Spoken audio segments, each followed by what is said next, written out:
Everyone, good morning. Welcome back to my channel. মোয়ের চ্যানেলে তোমাদের সবাইকে অনেক অনেক ভালোবাসা আর স্বাগত জানিয়ে আজকে একটা নতুন ব্লগ শুরু করলাম। নতুন সকাল, নতুন ব্লগ।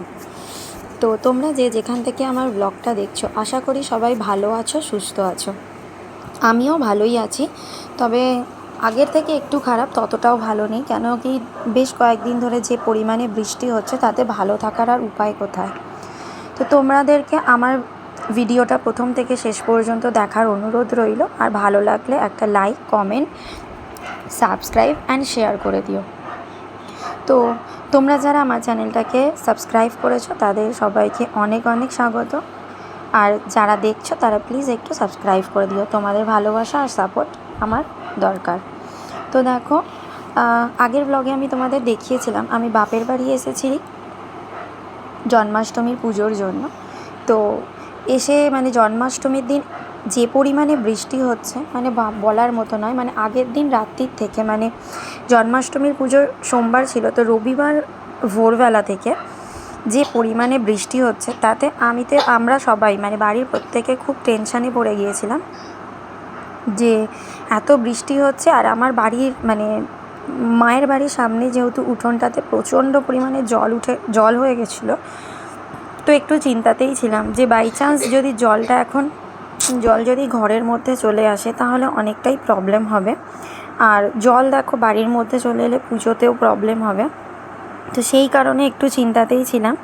আর ওই সোমবার দিন দফায় দফায় যেরমভাবে বৃষ্টি হচ্ছিল, এত বৃষ্টি হবে ভাবা যায় না। আর যেহেতু দেখো অনেকগুলো লোকজনও নিমন্ত্রণ করা হয়েছিল, তোমার রাতের বেলা নেমন্তন্ন করা হয়েছিল।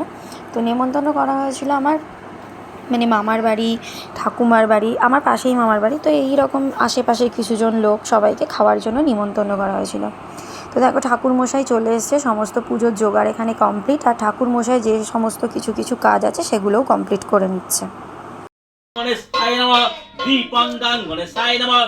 নৈবিত্তাঙ্গাং গণেশায় নমঃ। ফলো তাম্বুলাং যজ্ঞবিতাং বাস্তযুগলাং মর্চিতাং। ওং গাং গণেশায় নমো নমঃ।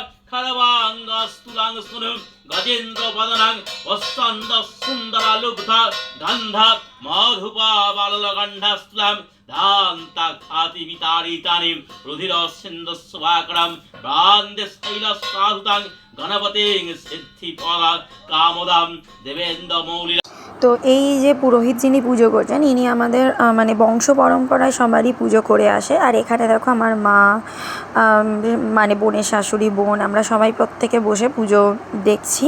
আর আমি কিছু ভিডিও করছি, তোমাদেরকে কিছুটা মন্ত্রপাঠ আমি শোনালাম।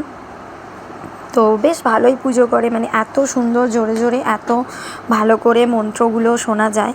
তো বেশ ভালো লাগে। দেখো মন্ত্র শুনতে ভালোই লাগে। আর এই মন্ত্র শুনলে না অনেকটা মন খুব শান্ত হয়ে যায়, খুব ফ্রেশ লাগে। তো সেই কারণে আর হয়। আচ্ছা হ্যাঁ, এখানে দেখো আমার মা এবার অঞ্জলি দিয়ে নিচ্ছে। আমরা কেউই অঞ্জলি দিই না, মাই শুধু অঞ্জলি দেয়। আর দেখো এই যে এখানে বোনের ছেলে বসে আছে, মামার ছেলে বসে আছে, আমার মেয়ে বসে আছে। তো ওকে কাসর দেওয়া হয়েছে বাজানোর জন্য। তো ওই আর কি, বাজানোর জন্য দেওয়া হয়েছে। আমার দিদা বসে আছে, সবাই আমরা বসে আছি। আর বিকালবেলা প্রসাদ বিতরণ করা হবে। যে সমস্ত প্রসাদগুলো দেওয়া হয়েছে, ফল, তারপর ভোগের প্রসাদ, এই সমস্ত প্রসাদগুলো আশেপাশের লোকজনকে তো দিতেই হবে। কেন কি, পুজো হলে ধরো প্রসাদ তো দিতেই হয় না, প্রসাদ সবাইকেই দেওয়া হবে। তো আমরা মোটামুটি সবাইকেই, আশেপাশের বেশ অনেকজনকেই, যারা প্রতিবেশী আমাদের আছে, আমাদের সবাইকে আমরা প্রসাদ দিই। আচ্ছা হ্যাঁ, তোমাদের বাড়িতে কার বাড়িতে নন্দ উৎসব হয়? তবে আমার বাড়িতে কিন্তু নন্দ উৎসব হয় না। তোমরা নিশ্চয়ই জানো নন্দ উৎসব কেন হয় আর কবে হয়। জন্মাষ্টমীর যেদিনকে পুজো থাকে, তার পরের দিনকে নন্দোৎসব হয়। তো যেহেতু নন্দ রাজা ছিল কৃষ্ণের বাবা, তো কৃষ্ণের আগমনে মানে যেদিন জানতে পেরেছিল, কৃষ্ণ যেদিন জন্ম হয়েছিল, তো কৃষ্ণকে তো আমরা সবাই জানি কৃষ্ণের কীভাবে কী হয়েছিল। তো পরের দিনটা নন্দরাজা যখন জানতে পেরেছিলেন, সেই দিনটা উৎসব পালন করেন। তো আমাদের কিন্তু নন্দ উৎসবে ভোগ টোগ দেওয়া হয় না, আমাদের শুধু জন্মাষ্টমীর দিনেই পুজো হয়। তো অনেকের হয়তো নন্দ উৎসব হয়, বাট আমাদের হয় না। এখানে দেখো মানে দুপুরবেলা রান্না শুরু হয়ে গেছে, যেহেতু মানে বিকালের দিকে মোটামুটি 40টার মতো লোকজন আছে, তো খাওয়ানো হবে। তো এই যে রান্না করছে সে হচ্ছে আমার মামার ছেলে, মানে আমার মেজো মামার বড় ছেলে। আমার 3টে মামা, তো মেজো মামার 2টো ছেলে আছে, এটা হচ্ছে বড় ছেলে। ও রান্নায় খুব এক্সপার্ট, মানে রান্না করতে ভালোবাসে, আর এই জন্য সব কিছু রান্না করেছে। আর আমাদের রান্নার আইটেমে ছিল আলুর দম, ছোলার ডাল, লুচি, চাটনি, পাঁপড় আর মিষ্টি। তো পুজোতে ধরো যেগুলো নর্মাল সেইগুলোই হয়। তো এখানে দেখো সবাই ভিডিও করছে বলে সবাই সবার ঠিকঠাক মতো করে বসে যাচ্ছে।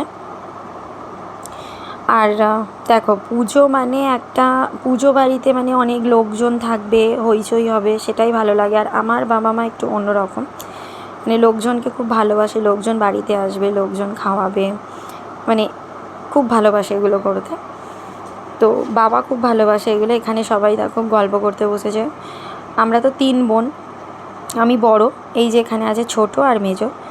তো মেজো বোনের ছেলের একটু জ্বর হয়ে গেছে এসে, সেজন্য ও একটু এখানে আসেনি, ওর মন খারাপ হয়ে গেছে, অন্য ঘরে আছে। আর লাস্ট মোমেন্টে লুচির আটা মাখা চলছে, সবাই মিলে আটা ফাটা মাখছে, বাট আমি কিছু করিনি, আমাকে বাড়ি ফিরতে হবে, আমি বাড়ি চলে যাব। তো সবাই আছে, কিন্তু আমি বাড়ি ফিরে আসবো, কেন কি মানে মেয়ের স্কুল আছে, তো বেশিক্ষণ ওখানে থাকলে তো প্রবলেম হবে, মানে বেশি দিন ওর পড়াশোনা, স্কুল সব কিছু ছুটি হবে, তো সেই কারণে বাড়ি চলে আসবো।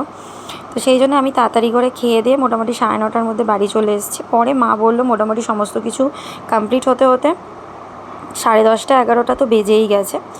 তাহলে চলো ব্লগটা আজকে এখানেই শেষ করছি। সবাই সাবধানে থেকো, ভালো থেকো, সুস্থ থেকো।